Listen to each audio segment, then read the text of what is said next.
quem trata mais sobre esse assunto com a gente agora é o deputado federal Coronel Tadeu, que eu tenho o prazer de receber aqui no CNN Money News. Muito boa tarde, deputado. Boa tarde, Vitor. É um prazer estar com vocês aqui novamente na CNN. O prazer é nosso.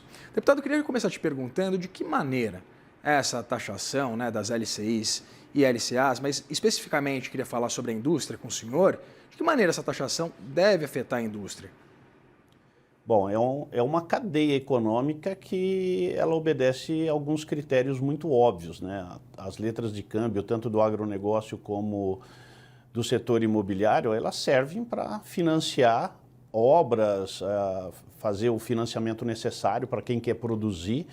E uma vez que você impõe uma majoração do imposto sobre as LCAs e LCIs, você vai encarecer esse processo, seja do agronegócio ou seja do setor imobiliário, porque não há como você absorver um aumento de custo nessa cadeia produtiva. Isso, qualquer um, seja o fazendeiro, seja o agricultor, o pecuarista, que toma dinheiro para poder fazer a sua produção, ou seja no mercado imobiliário, que as construtoras acabam buscando esse dinheiro para poder ajudar a impulsionar o setor, fazer o setor crescer, eles não vão absorver isso de jeito nenhum. Então, na ponta da linha, quem acaba pagando é o consumidor, seja ele de qual ordem for, mas é ele que vai arcar com isso, porque o preço com certeza estará embutido. Agora, isso tem uma outra consequência no momento em que, ao você tomar o dinheiro emprestado, porque o dinheiro ele sai do investidor, vai para o banco, do banco ele vai para o agricultor ou vai para o construtor. Esse dinheiro ele acaba ficando mais caro, e o dinheiro mais caro a gente sabe o que significa. Significa um aumento de preços, e o aumento de preços também vai gerar inflação. Então, é um pouco complexo, às vezes, para explicar para a população, mas o que vai acabar acontecendo é que a vida, em resumo, ela acaba ficando mais cara. Pois é, deputado? E exatamente na esteira dessas perspectivas negativas, tanto para o setor imobiliário quanto também para o agro, queria entender, do ponto de vista político, o senhor como representante da oposição, já há algum tipo de estratégia e de resposta a esse decreto, publicado, essa medida provisória, publicada pelo governo federal? Eu tenho uma posição política pessoal e também carrego junto a posição do Partido Liberal e da oposição, onde a gente está fazendo esse enfrentamento contra o aumento do IOF. E tudo isso para ajudar a economia brasileira e não impor mais carga tributária à população brasileira. Eu, pessoalmente, sou contra o aumento de impostos. A carga tributária do Brasil hoje já é muito alta e o que a gente tem visto desde 2023 para cá é esse governo somente aumentando impostos, não tomando nenhuma atitude para reduzir os gastos. Isso é muito ruim. Nós temos aí algumas notícias de déficit fiscal na ordem de 320 até 350 bilhões de reais, é um volume muito alto. Eu me recordo que em 2019, quando o presidente Bolsonaro assumiu, ele herdou uma dívida de 254 bi, que já era alta. Você imagina que nós estamos falando hoje em 350 bilhões. Então, o Brasil não está sendo bem administrado, isso é um fato.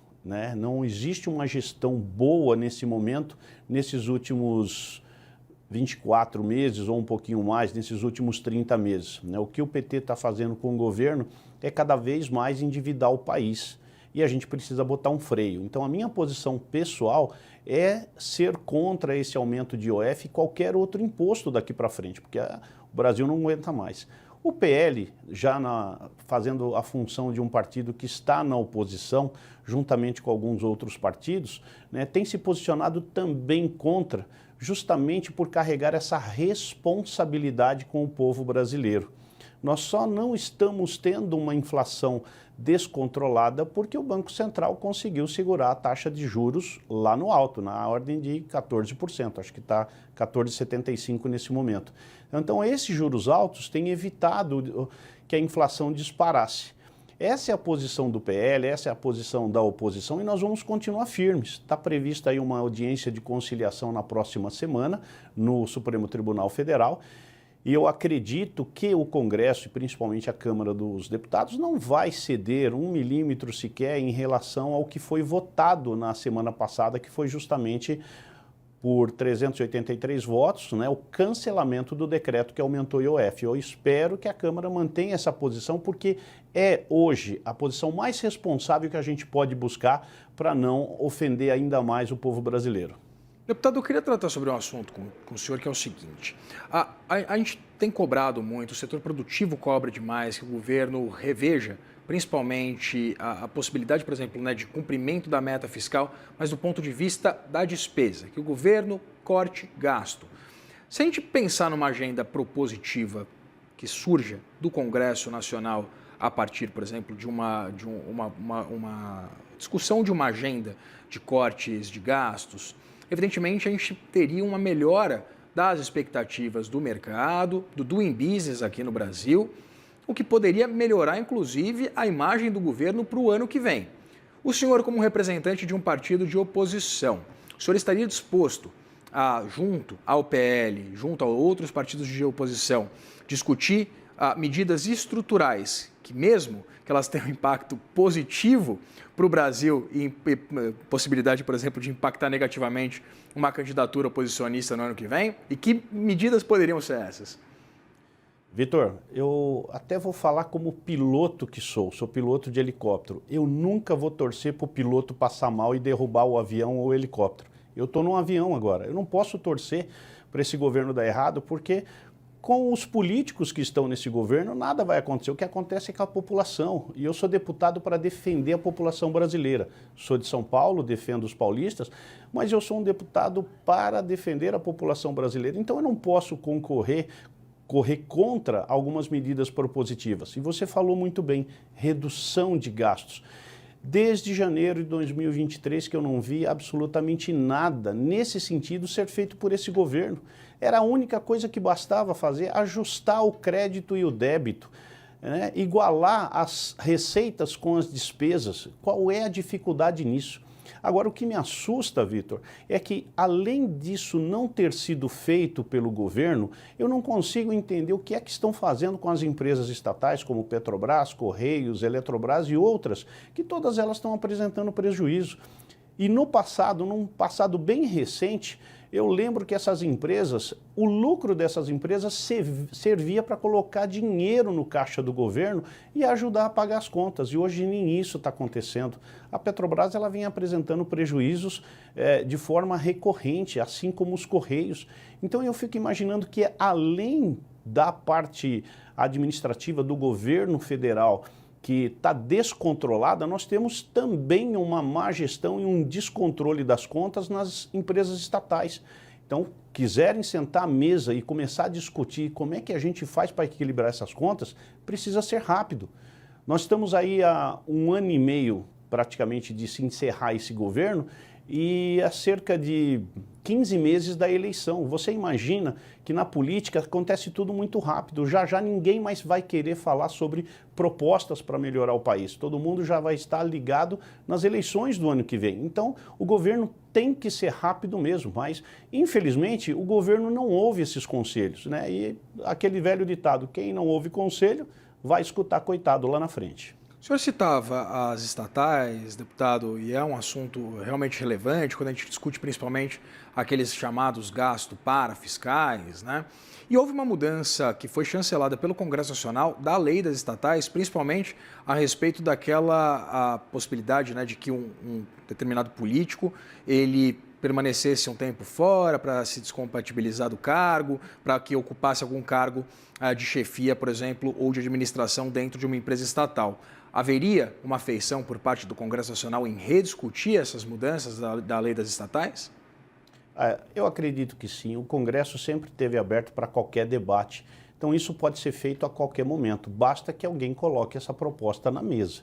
Agora, o que a gente precisa evitar ao máximo, e isso também serve de lição para esse governo, é evitar o uso político dessas empresas para ajudar um partido ou outro. Isso não pega bem, isso é muito ruim e você fica atendendo a interesses partidários, a interesses políticos, ao invés de atender o interesse da nação. Se a gente falar da Petrobras, a Petrobras é uma joia para a gente, mas infelizmente o PT gosta de falar que a Petrobras é do povo, a Petrobras é do governo brasileiro. Não é mais. As pessoas precisam entender que tanto o PT como o PSDB, na época do Fernando Henrique, venderam a Petrobras. Dos 100% da Petrobras, apenas 28% é do governo, ou seja, apenas 28% é do povo. O que fizeram com isso? Venderam. Né? Então, ao invés de colocar 28% do lucro da Petrobras, que é a maior empresa do Brasil, sem sombra de dúvidas, né, nós poderíamos estar colocando 50%, 60% do lucro, mas infelizmente isso ficou no passado. Então é esse tipo de gestão que eu sou contra. Por que a gente tem que entregar isso? Por que a gente não tem um time capacitado para poder fazer isso gerar lucro? Agora, vamos contar a verdade, né? 19, 20, 21 e 22, a Petrobras foi superavitária, assim como as outras empresas do governo federal, né? E infelizmente a chave mudou de uma hora para outra e tudo isso passou a ser um peso. Quem paga essa conta é o povo. Isso não é justo, é isso que a gente combate.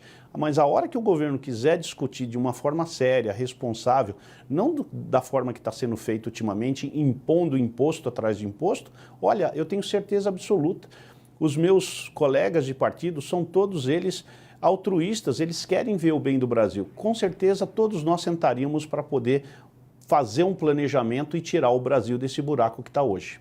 Deputado, voltando a falar do decreto do IOF, a gente acompanhou, né, essa aprovação por parte do Congresso Nacional do projeto de decreto legislativo sustando o decreto publicado pelo presidente Lula. Essa decisão do governo federal de levar o caso ao Supremo Tribunal Federal, judicializar essa matéria, e agora há essa perspectiva de uma reunião de conciliação determinada pelo ministro Alexandre de Moraes para o próximo dia 15. Queria entender se o presidente da Câmara, Arthur Lira, olha eu, voltando um pouquinho no tempo, Hugo Mota, presidente da Câmara, Hugo Mota, se reuniu com os senhores, já há algo levantado acerca de qual vai ser a proposta levada pelo Legislativo para essa conciliação ou não? Hoje cedo teve uma reunião do presidente Hugo Mota com os líderes, mas não foi tratado disso ainda, só foi tratado sobre a pauta que nós teremos hoje, amanhã e quinta-feira. Mas eu acredito que entre hoje e amanhã isso vai ter que ser discutido entre os líderes da Câmara. É interessante que a gente chegue com alguma coisa. Eu não vejo assim espaço para se liberar aumento, né, de imposto, seja ele qual for, ou dentro dos itens que o governo gostaria que o IOF fosse majorado. Eu não consigo enxergar nenhuma margem. E tem algumas coisas assim que, como a gente sabe que afeta diretamente o povo brasileiro, como financiamento, cartão de crédito, e essas próprias LCAs e LCIs que a gente estava discutindo no início do debate, né, eu acho que isso é pauta inegociável.